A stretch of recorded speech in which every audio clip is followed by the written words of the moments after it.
Morse code mystery unveiled.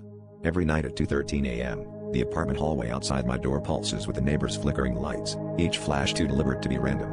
At first, I thought it was just faulty wiring, but the pattern gnawed at me, so I recorded and spent hours comparing it to Morse code charts. My heart froze when the translation spell helped me over and over, always at the same hour, always from the same apartment across the hall. I mustered up my courage and knocked on my neighbor's door, but an elderly woman answered, confused. She lives alone and claims her lights don't flicker at all. That night, the message came again. But this time, the Morse code spelled my own name, letter by letter. As I stared at the lights, my phone buzzed with a new notification. You have one new voicemail, sent from my own number, at 2:13 a.m.